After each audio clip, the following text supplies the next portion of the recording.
تخليص الإبريزي في تلخيص باريس.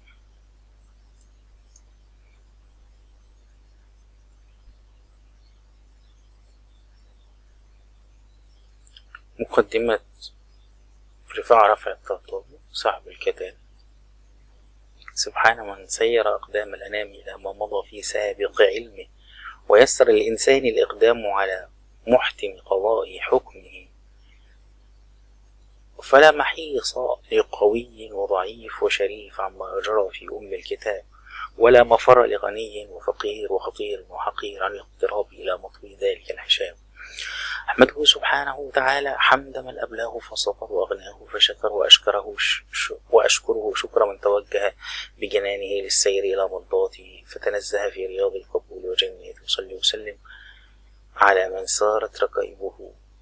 رقائب شوقه إلى مدبره، وأشارت مواكب حسن خلقه إلى طيب عنصره، سيدنا محمد الذي سافر إلى الشام وهاجر المدينة وسار من المسجد الحرام مسجد الأقصى،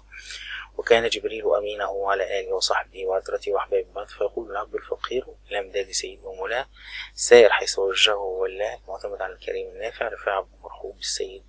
بدوي، رافع الطهطاوي بلدا، الحسين القاسم نسبا، الشافعي مذهب. لما من الله سبحانه وتعالى علي بطلب العلم بجامع الأزهر والمحل الأنور الذي هو جنة علم دانية الثمار وروضة فهم يانعة الأزهار، كما قال أستاذنا العطار: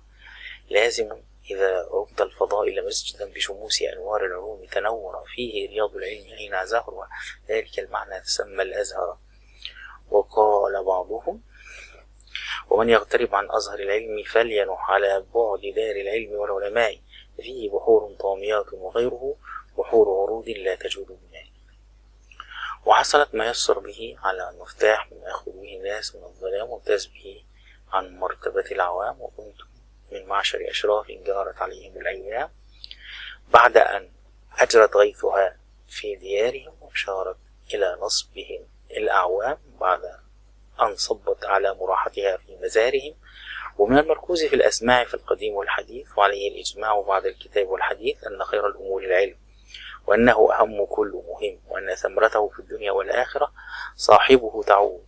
وأن فضله في كل زمان ومكان مشهود. سهل الدخول في خدمة صاحب السعادة،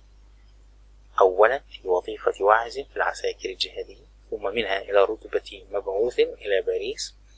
صحبة الأفندية المبعوثين لتعلم العلوم والفنون الموجودة في هذه المدينة البهية. فلما رسم اسمي في جملة المسافرين وعزمت على التوجه، أشار علي بعض الأقارب والمحبين، لا سيما شيخنا العطار، فإنه مولع بسماع عجائب الأخبار والاطلاع على غرائب الآثار، أن أنبه على ما يقع في هذه السفرة وعلى ما أراه وأصادفه من الأمور الغريبة والأشياء العجيبة، وأن أقيده ليكون نافعا في كشف القناع عن محيا هذه البقاع التي يقال فيها أنها عرائس الأخطار، وليبقى دليلا يهتدي به إلى السفر إليها طلاب الأسفار، خصوصا وأنه من أول الزمن إلى الآن لم يظهر باللغة العربية على حسب ظني شيء في تاريخ مدينة باريس كرسي مملكة الفرنسيس، ولا في تعريف أحوالها وحال أهلها. فالحمد لله الذي جعل ذلك بأنفاس ولي النعمة وفي عهده، وبسبب عنايته وتقويته للعلوم والفنون، فما قصرت في أن قيدت في سفري لحظة صغيرة نزعتها عن خلل التساهل والتحامل، وبرأتها عن ذلك التكاسل والتفاضل، ووشحتها بعض استدراجات نافعة واستظهارات ساطعة، وأنطقتها بحيث ديار الإسلام على البحث عن العلوم البرانية والفنون والصنائع، فإن كمال ذلك ببلاد الإفرنج أمر ثابت شائع، والحق أحق أن يتبع. ولعمر الله إنني مدة إقامتي بهذه البلاد في حسرة على تمتعها بذلك وخلو ممالك الإسلام منه. وإياك أن تجد ما أذكره لك خارجا عن عادتك فيعصر عليك تصديقه، فتظنه من باب الهزر والخرافات أو من حيز الإفراط والمبالغة، وبالجملة فبعض الظن اسم، والشاهد يرى ما لا يراه الغائب. وإذا كنت بالمدارك غرا ثم أبصرت مدركا لا تماري، وإذا لم ترى الهلال فسلم لأناس رأوه بالإبصار. وقد أشهدت الله تعالى على أن لا أحيد في جميع ما أقوله عن طريق الحق، ونفسي ما سمح به خاطري عن الحكم باستحسان بعض الأمور هذه البلاد وعوائدها على حسب ما يقتضيه الحال. والمعلوم أنني لا أستحسن إلا ما لم يخالف نص الشريعة، وليست هذه الرحلة مقتصرة على ذكر السفر والواقعة، بل هي مشتملة أيضا على ثمرته وغرضه، وفيها إيجاز العلوم والصنائع المطلوبة والتكلم عليها،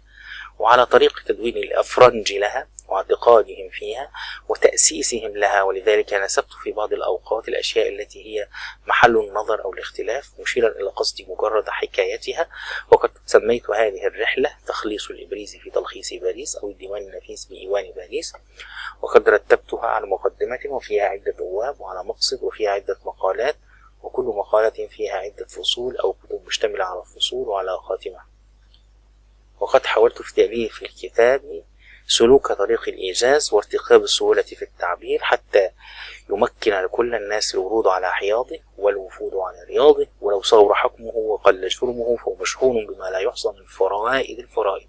وبما لا يستقصى من جزائل الخيرات الشعب، فإذا بدا لا تستقل حجمه وحياتكم فيه الكثير الطيب. وأسأل الله أن يجعل هذا الكتاب مقبولا من الخاصة والعامة، وأن يوقظ به من أول غفلة سائر أمم المسلمين من عرب وعجب، إنه سميع مجيب.